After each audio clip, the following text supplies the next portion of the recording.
Hello everyone, मैं मनीष गुप्ता और यहाँ पर आज हम लोग स्टार्ट करेंगे। तो सेल बायो का जो सेकंड टॉपिक है वो है structural organization and function of intracellular organs. ठीक है, तो इसमें अगर हम देखें पहला क्वेश्चन जो हमारा है वो है microtubules are composed of protein subunit called. Microtubules जिस प्रोटीन से बनता है तो उसको हम लोग उस सब यूनिट का नाम क्या है। तो ऑप्शन है आपका actin, tubulin, myosin and keratin. Okay, microtubule are composed of protein subunits called. तो ये हमको पता है कि माइक्रोट्यूब्यूल्स की बात कर रहे हैं। ट्यूब लाइक स्ट्रक्चर तो किससे बनेगा? ये ट्यूबुलिन से बनेगा। ठीक है, ऑप्शन ए आंसर सही है। तो microtubules are made up of tubulin. Now second question हम लोग देखते हैं। Second question, what is the role of microtubules in cell division? ठीक है, तो माइक्रोट्यूब्यूल्स का ढेर सारे फंक्शन होते हैं। ठीक है, तो उन फंक्शन में सेल डिवीजन का जो इसका रोल है वो क्या होता है, तो ये हम लोग डिस्कस कर लेते हैं। तो इसका ऑप्शन पहले हम लोग देख लेते हैं। They provide structural support to the cell division, cell during division. Okay, now second option है they help in the formation of mitotic spindle. Third option है they regulate cellular respiration. Now last option है they synthesise protein during cell division. What is the role of microtubules in cell division? ठीक है, they provide structural support to the cell during division. ऐसा तो नहीं होता है, structural support नहीं provide करते। दे help in the formation of mitotic spindle. Very good, ये ऑप्शन आपका सही है। दे रेगुलर सेलुलर रेस्पिरेशन, इससे कोई मतलब नहीं सेलुलर रेस्पिरेशन से। They synthesise protein during cell division, बिल्कुल नहीं।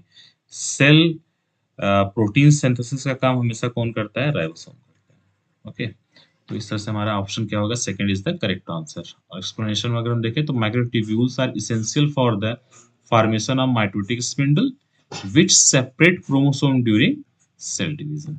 थर्ड क्वेश्चन हम लोग देख लेते हैं। What is the function of dynein motor protein in cells? ठीक है, पहला ऑप्शन है they involve in muscle contraction. ठीक, अगर इस ऑप्शन के बारे में हम लोग देखें तो हमको पता है कि मसल कॉन्ट्रैक्शन में एक्टिन और मायोसिन का जो है रोल होता है। ये कैसा है? ये एक तरह का मोटर प्रोटीन है, जैसे डाइनिन एक मोटर प्रोटीन है। दूसरा क्या है? They help in the formation of mitotic spindle. बिल्कुल नहीं, माइटोटिक स्पिंडल में कौन पार्टिसिपेट करता है? माइक्रोट्यूब्यूल्स करता है, ना कि मोटर प्रोटीन करता है। ठीक है, थर्ड ऑप्शन है they move cargo towards plus end of microtubules. हाँ ठीक है, जो काइनोसिन होता है वो हमेशा पॉजिटिव की तरफ जाता है और जो डाइनिन होता है वो हमेशा निगेटिव की तरफ जाता है। तो ऑप्शन क्या होगा यहाँ पर? Option D is the correct answer. ठीक है, तो एक्सप्लेनेशन देख लेते हैं यहाँ पे। Dynein motor protein move cellular cargo towards the minus into the microtubules. Next question क्या है? Which organelle contain a basal body which serve as a template for formation of cilia and flagella tube microtubules।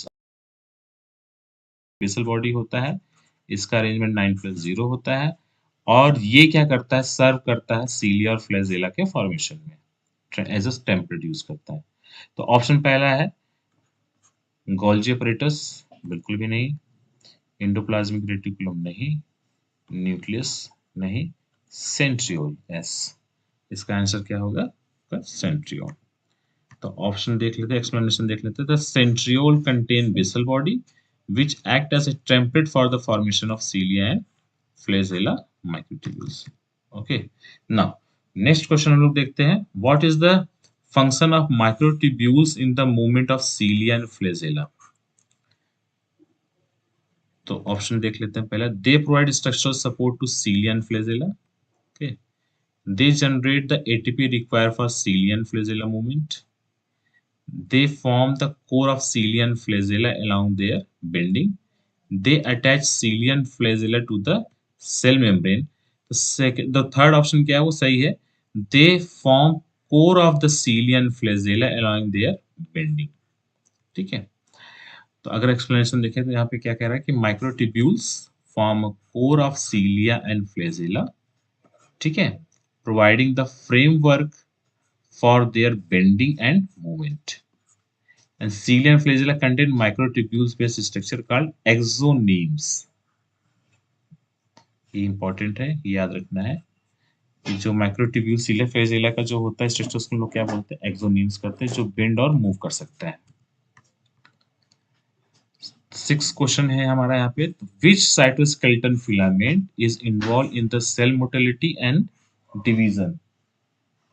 Which cytoskeleton filament is involved in the cell motility and cell division, maintain the cell shape?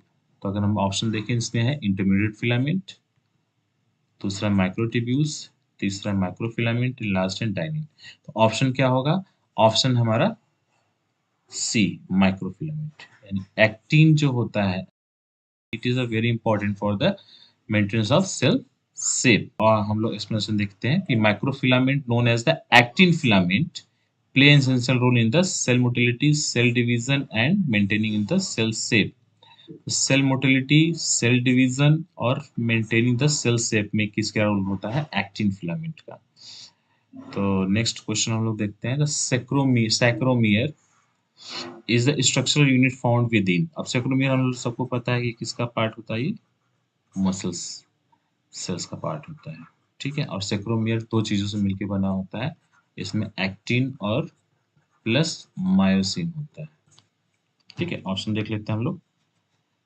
It is a structural unit is found with in the mitochondria, बिल्कुल भी नहीं। Endoplasmic reticulum नहीं, nucleus बिल्कुल नहीं, और आपका option क्या है? D, muscle cells. Yes, it is the right answer.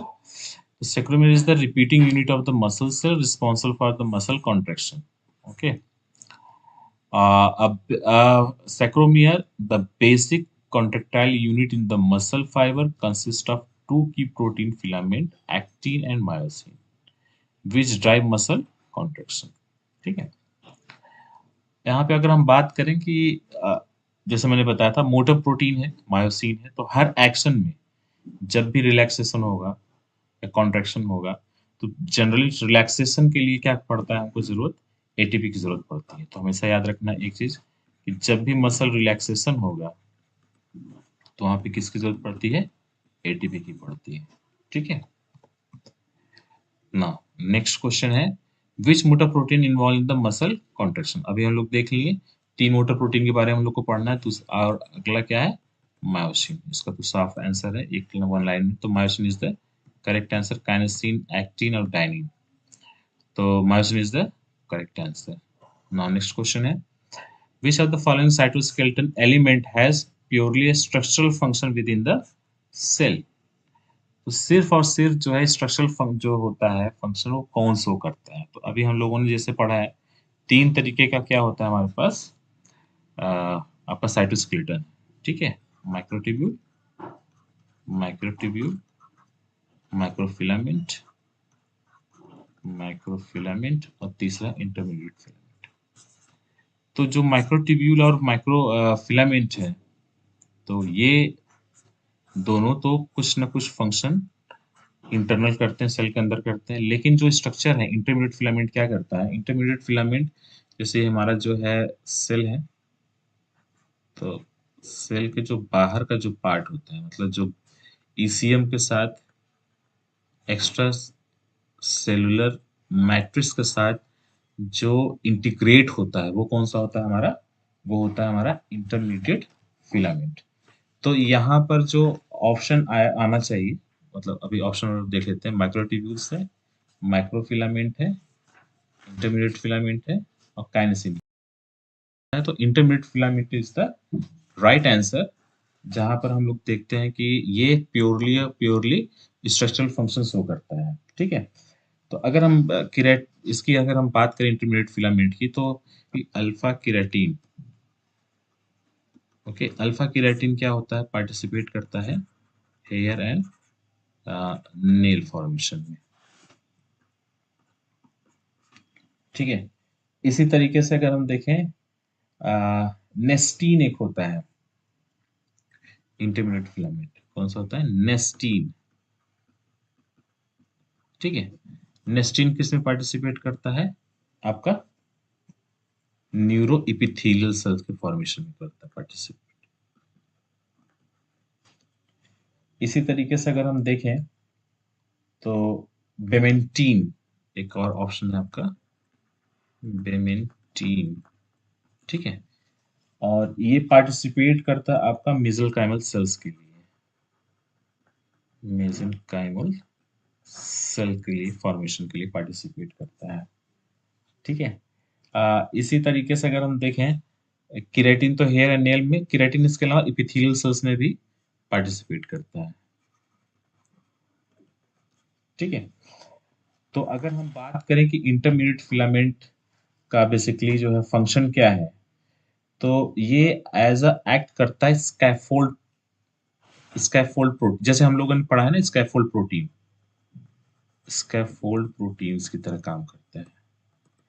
Scaffold protein हम लोगों ने पढ़ा है कि जो है क्रोमोसोम्स में, तो क्रोमोसोम का जो स्ट्रक्चर होता है ना, मतलब अगर जैसे ये बात ये करें कि क्रोमोसोम ये है, तो जिस प्रोटीन को ऊपर, ये मान लो बीच में क्या होता है, प्रोटीन होता है, अगर यहाँ बाहर करें तो इस प्रोटीन के ऊपर क्या होता है, हमारा क्रोमोसोम इस तरह से रैप्ड होता है, डीएनए इस तरह से रैप्ड होता है, न्यूक्लियोसोम जिसे हम लोग बोलते हैं। तो ये जो रैपिंग किसके ऊपर हो रहा है, ये हो रहा है आपके स्कैफोल्ड प्रोटीन की तरह के ऊपर। इसी तरीके से जो इंटरमीडिएट फिलामेंट होता है, ये भी कैसा एक्ट करता है, एज अ स्कैफोल्ड प्रोटीन्स काम करता है, यानी एज अ स्केलेटन काम करता है। ठीक है। तो और जो शेप है, सेल शेप, और प्योरली इसका जो फंक्शन होता है वो कैसा होता है, स्ट्रक्चरल होता है। तो इस तरह से देखते हैं इसका ऑप्शन क्या होगा सही, इंटरमीडिएट फिलामेंट। ओके। तो एक सेकेंड, इसको थोड़ा सा हम लोग डिलीट करेंगे। ओके। तो ठीक है। तो यहाँ पर जो एक्सप्लेनेशन है, वो एक्सप्लेनेशन है कि आपका जो इंटरमीडिएट फिलामेंट है, ओके, जो इंटरमीडिएट फिलामेंट है do not play any function in cellular motility. Their role function in the structure. They maintain the shape of the cell by bearing tension. तो सेल टेंशन को कौन bear करता है, आपका intermediate filament, and anchoring the cell organelle in its position. और जो भी cell organelle है उनको अपनी पोजीशन पे क्या करता है, वो एंकर करके, जैसे मैंने बताया था कि वो क्या करता है, एंकर करके रखता है। Thus, they contribute only to the cell mechanical strength and help maintain its overall shape and structure integrity. Okay. Now, next question is which component of cytoskeletal help white blood cells move to the site of infection and phagocyto of the pathogens. ठीक है। तो जैसे हमको पता है कि जो WBC होता है, ठीक, ये 5 तरीके का होता है। एक होता है न्यूट्रोफिल्स, दूसरा होता है लिम्फोसाइट्स, होता है मोनोसाइट्स, ठीक है, इयोसिनोफिल्स और बेसोफिल्स। उसमें से न्यूट्रोफिल्स के बारे में हम लोग को पता है, ये सबसे ज़्यादा होता है, लगभग 70% होता है। और न्यूट्रोफिल्स जो होता है, ये पहला सेल होता है, जब भी कहीं पर भी आपको चोट लगेगी या कुछ भी इन्फेक्शन होगा, तो सबसे पहले जो सेल जाता है मूव करके, वो कौन जाता है, वो जाता है न्यूट्रोफिल्स। ठीक है। तो न्यूट्रोफिल्स का कोई सेफ फिक्स नहीं होता है, क्या करते हैं, वो एमवाइड मूवमेंट शो करते हैं। तो यहाँ हम देख लेते हैं कि सबसे पहले जो इन्फेक्शन होगा तो वहाँ पे कौन जाता है। ऑप्शन है आपका माइक्रोफिलामेंट, इंटरमीडिएट फिलामेंट, माइक्रोट्यूब्यूल्स और सेंट्रियोल। तो यहाँ पे ऑप्शन क्या है, माइक्रोफिलामेंट। ओके। तो माइक्रोफिलामेंट हेल्प करता है आपके WBC को कि वो इन्फेक्शन वाले पोजीशन पे पहुंच जाए। ठीक है। और माइक्रोफिलामेंट हम लोग को पता है किससे बना होता है, ये एक्टिन से बना होता है। तो microfilament able cell within the multicellular organism to move. White blood cell employ this skill to migrate to infection site and engulf the pathogens. Now, next question है, the movement of cytoplasmic material within the cell is facilitated by, cytoplasmic जो materials है, उसका movement जो facilitate कौन करता है, तो आपका ऑप्शन है राइबोसोम, एंडोप्लाज्मिक रेटिकुलम। ये दोनों जो है कोई मूवमेंट में पार्टिसिपेट नहीं करते। गोल्जी अपरेटस और microtubules and motor proteins. Option क्या है आपका, माइक्रोट्यूब्यूल्स एंड मोटर प्रोटीन्स। तो नेक्स्ट क्वेश्चन है, the cytoskeleton is composed of. तो साइटोस्केलेटन हम लोग को पता है 3 चीजों से मिलकर बना होता है। तो ऑप्शन यहाँ देख लेते हैं। पहला ऑप्शन है सेल मेम्ब्रेन प्रोटीन, नहीं ऐसा नहीं है। डीएनए मॉलिक्यूल्स, नहीं। लिपिड मॉलिक्यूल्स, बिल्कुल नहीं। प्रोटीन फिलामेंट से बना होता है, और प्रोटीन फिलामेंट हमको पता है 3 तरीके का होता है। द साइटो यहाँ एक्सप्लेनेशन देखें हम तो the cytoskeleton is made up of protein filament including microfilament, microtubule and intermediate filament. Now तो नेक्स्ट क्वेश्चन है which motor protein molecule is involved in the movement of organelle and vesicle along microtubules? तो यहाँ पर क्या है option? Actin है, tubulin है। तो अगर हम देखें एक्टिन पार्टिसिपेट नहीं करता, ट्यूबुलिन माइक्रोट्यूब्यूल्स के पार्ट बनाने में पार्टिसिपेट करता है, मायोसिन मसल सेल्स में पार्टिसिपेट करता है, थर्ड है डाइनिन। तो dynein is the best option यहाँ पे है आपका डाइनिन। तो kinesin and dynein are the motor proteins involve in the moving the cargo along the microtubules. Next है which structure is responsible for the converting chemical energy into the mechanical work during muscle contraction? तो मैंने आपको अभी कई बार यहाँ पे भी बता चुका हूँ कि जो मोटर प्रोटीन्स होता है जब भी उसका मूवमेंट होगा, ठीक है, जब भी उसका कुछ भी मूवमेंट होगा तो वो क्या करेगा? एटीपी को कंज्यूम करेगा। ATP itself is a chemical energy. ये क्या कंबाइन करके रखता है? केमिकल एनर्जी को एज ए फास्फेट के फॉर्म में रखता है, ठीक है। तो जब भी एटीपी कन्वर्ट होगा मतलब वो टूटेगा, ठीक है, तो वो क्या करेगा? केमिकल एनर्जी को किस में कन्वर्ट कर देगा? मैकेनिकल एनर्जी में। मैकेनिकल का मतलब क्या है कि जो हमारा मोटर प्रोटीन्स है, ठीक है, वो क्या करेंगे? मूव करेंगे आगे जब भी एटीपी का यूज करेगा, ठीक। तो यहाँ पे ऑप्शन है माइटोकॉन्ड्रिया, बिल्कुल भी नहीं। एंडोप्लाज्मिक रेटिकुलम, ये भी ऑप्शन नहीं है। सेक्रोमियर ठीक हो सकता है, लाइसोसोम भी नहीं है, तो sarcomere is the right answer. Sarcomere contain contractile proteins responsible for the muscle contraction. Now next question है which motor protein is involved in transporting cellular cargo along microfilament? तो माइक्रोफिलामेंट के साथ कौन सा प्रोटीन मूव करता है? तो हम लोगों ने पढ़ा ही है कि माइक्रोट्यूब्यूल्स अगर है, ठीक है, माइक्रोट्यूब्यूल से तो दो मोटर प्रोटीन यूज होता है, डाइनिन होता है, दूसरा होता है आपका काइनेसिन, दूसरा होता है काइनेसिन। अगर माइक्रोफिलामेंट है तो हमने बताया था, यानी इसका मतलब क्या है? एक्टिन की बात हो रही है। एक्टिन के साथ हमेशा कौन यूज होता है? मायोसिन। ऑप्शन देख लेते हैं हम लोग। एक्टिन है, ओके, मायोसिन है, ओके, डाइनिन है एंड लास्ट ऑप्शन है केराटिन। तो केराटिन नहीं हो सकता है। माइक्रोफिलामेंट की बात हो रही है तो डाइनिन भी नहीं है, और किसकी बात हो रही है यहाँ पे? मोटर प्रोटीन की बात हो रही है। तो एक्टिन तो खुद माइक्रोफिलामेंट है, तो मोटर प्रोटीन यहाँ क्या है इसका? Myosin, okay. तो ऑप्शन इसका क्या है? मायोसिन। तो myosin is a motor protein that transport cargo along microfilament, that is the actin filament. Myosin motor move along microfilament by interacting with actin. Dynekinesin on the other hand move along microtubules by interacting with tubulin. ठीक है, thank you. आज के लिए इतने ही questions, और अगले lecture में हम लोग इसके आगे का जो पार्ट है आपका सेल बायोलॉजी का, उसको हम लोग डिस्कस करेंगे।